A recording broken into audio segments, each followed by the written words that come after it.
विचार से विश्वास तक शिक्षा का नया अध्याय। स्वागत है आपका दामोदर यूनिवर्सिटी में। From thought to believe a new chapter of education. Welcome to Damodar University. Hey everyone, मैं स्मृति झा, आपकी डिजिटल मेंटर। आइए हम अपने चैप्टर को कंटिन्यू करें। टॉपिक है cell division. New cells are formed in the organism in order to grow, to replace old, dead and injured cells and to form gametes required for reproduction. नया cell का formation, जब किसी भी organism में जो नया cell बनता है उसका जो फॉर्मेशन होता है, क्यों होता है? जब सेल जो है ओल्ड हो जाते हैं तो उसको रिप्लेस करने के लिए नए सेल का फॉर्मेशन होता है, या फिर कोई भी सेल डेड हो जाता है या इंजर हो जाता है तो नए सेल का फॉर्मेशन होता है। और गैमेट जो कि हमारा रिप्रोडक्शन के लिए रिक्वायर होता है, उसके लिए भी नए सेल का फॉर्मेशन होता है। The process by which new cells are made is called cell division. तो ऐसा प्रोसेस, वो प्रोसेस जिससे कि नए सेल का फॉर्मेशन होता है, उसे सेल डिवीज़न के नाम से जाना जाता है। There are two main types of cell divisions, mitosis and meiosis. यानी सेल डिवीज़न के दो मेन टाइप होते हैं, पहला है माइटोसिस और दूसरा है meiosis. The process of cell division by which most of the cells divide for growth is called mitosis. तो वैसा प्रोसेस, सेल डिवीज़न का वैसा प्रोसेस जिसमें कि मोस्ट ऑफ द सेल जो है वो डिवाइड करते हैं ग्रोथ के लिए, अपने ग्रोथ के लिए डिवाइड करते हैं, उसे माइटोसिस के नाम से जाना जाता है। In this process each cell called mother cell. तो ये जो प्रोसेस है, इसमें हर एक सेल जो है वो मदर सेल के नाम से जाना जाता है। ये जो प्रोसेस है, ये माइटोसिस का प्रोसेस यहाँ पर शो किया गया है।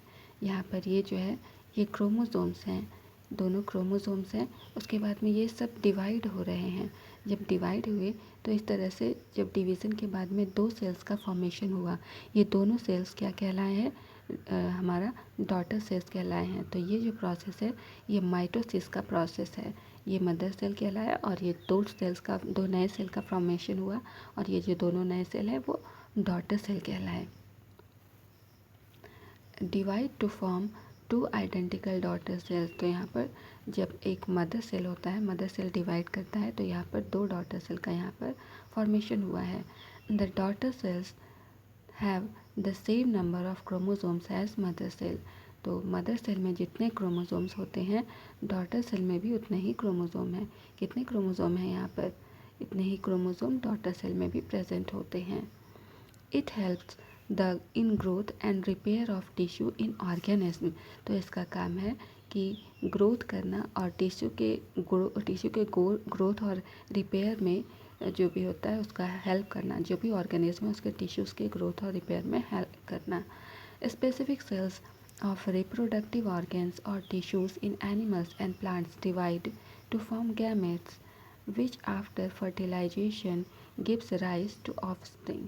तो यहाँ पर जो सेल्स होते हैं, तो स्पेसिफिक सेल जो है रिप्रोडक्शन जब होता है उनके ऑर्गेनिज्म का या टिश्यू का, कोई भी एनिमल है उनके ऑर्गेनिज्म का, टिश्यू का, या फिर प्लांट के ऑर्गेनिज्म और टिश्यू का, जब यहाँ पर रिप्रोडक्शन होता है तो यहाँ पर जो डिवीज़न होता है वो अगर होता है, गैमेट्स जो होता है, गैमेट्स में डिवीज़न अगर होता है, और उसके बाद में जो फर्टिलाइजेशन का प्रोसेस होता है, और तब जाकर ऑफस्प्रिंग का फॉर्मेशन होता है। यहाँ पर ये जो दूसरा प्रोसेस है, यहाँ पर ये बतलाया गया है, ये मियोसिस का प्रोसेस है।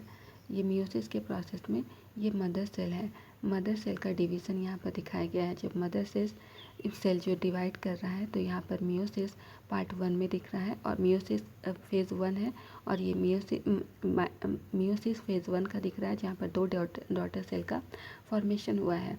और उसके बाद में जब सेकेंड फेज़ में आते हैं, तो यहाँ पर मियोसिस का सेकेंड फेज़ है, जहाँ पर ये फर्स्ट वाला मियोसिस का दो फेज से डॉटर सेल का फॉर्मेशन हुआ, और सेकेंड वाला जो मियोसिस में डॉटर सेल का फॉर्मेशन हुआ, अगेन ये दो पार्ट में बढ़ जाता है।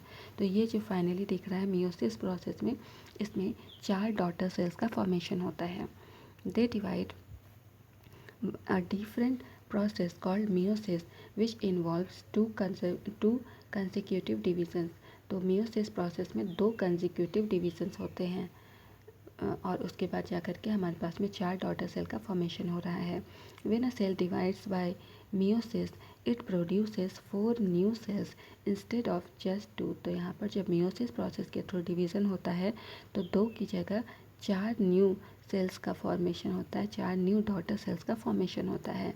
The new cells only have half number of chromosomes than that of mother cell. तो मदर सेल के कंपैरिजन में जब नया सेल मियोसिस प्रोसेस के थ्रू बनता है तो यहाँ पर क्रोमोसोम का नंबर हाफ हो जाता है, जस्ट हाफ हो जाता है. Can you think as to why the chromosomes number has reduce to half in daughter cells. तो क्या आप बता सकते हैं इसमें कि जो क्रोमोसोम का नंबर होता है डॉटर सेल में हाफ क्यों रह जाते हैं. अभी तक हमने ये जो चैप्टर पढ़ा, अब इसकी एक बार समरी देख लेते हैं कि हमने क्या क्या पढ़ा है. पहला लिखा है पॉइंट है the fundamental organisational unit of life is called. तो लाइफ का जो फंडामेंटल यूनिट है उसे सेल कहा जाता है. Cells are enclosed by a plasma membrane composed of lipids and proteins. तो सेल जो है प्लाज्मा मेम्ब्रेन से इनक्लोज रहता है जो कि लिपिड और प्रोटीन का बना होता है. The cell membrane is an active part of the cell. It regulates the movement of materials between the ordered interior of the cell and the outer environment. तो सेल मेम्ब्रेन जो है ये active part होता है किसी भी cell का. इसका काम होता है मूवमेंट और मटेरियल का मूवमेंट करना between ordered interior of cell और उसके आउटर इन्वायरमेंट के बीच में मूवमेंट का काम जो भी होता है उसको रेगुलेट करता है. In plant cells a cell wall composed mainly of cellulose is located outside the cell membrane. तो प्लांट सेल की बात करें तो यहाँ पर जो सेल वॉल का जो होता है वो सेल्यूलोज का बना होता है और ये किसी भी सेल मेम्ब्रेन के बाहर लोकेटेड होता है.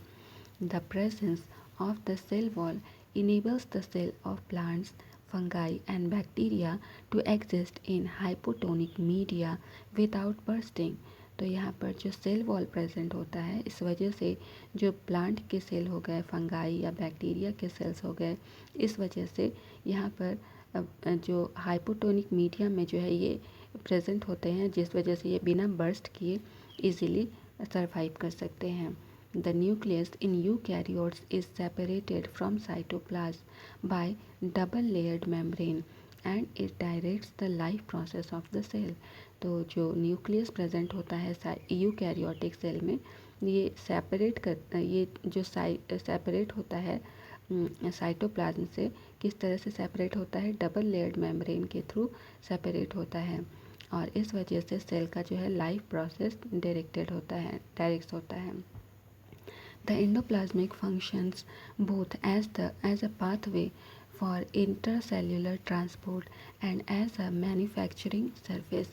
तो यहाँ पर इंडोप्लाज्मिक रेटिकुलम का क्या फंक्शन है कि ये जो है पैसेज वे का काम करता है किसके लिए, इंट्रासेल्युलर ट्रांसपोर्ट और मैन्युफैक्चरिंग सरफेस के बीच में. The Golgi apparatus consists of stacks of membrane-bound vesicles that function in the storage, modification and packaging of substances manufactured in the cell.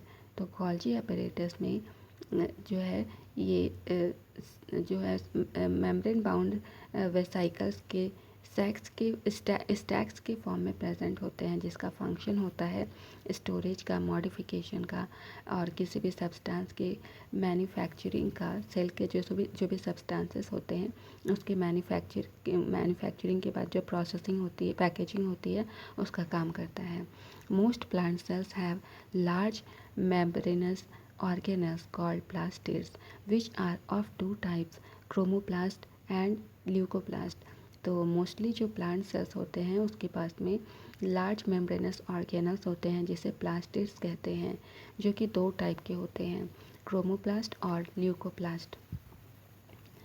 Chromoplasts that contain chlorophyll are called chloroplast and they perform photosynthesis. तो ऐसा chromoplast जो होता है उसमें chlorophyll present होता है और इसे क्लोरोप्लास्ट कहते हैं। और इसको जो है क्लोरोप्लास्ट कहते हैं और इनका काम होता है फोटोसिंथेसिस को परफॉर्म करना। The primary function of leucoplast is storage. तो जो ल्यूकोप्लास्ट का प्राइमरी फंक्शन क्या होता है, स्टोरेज का काम करता है ये।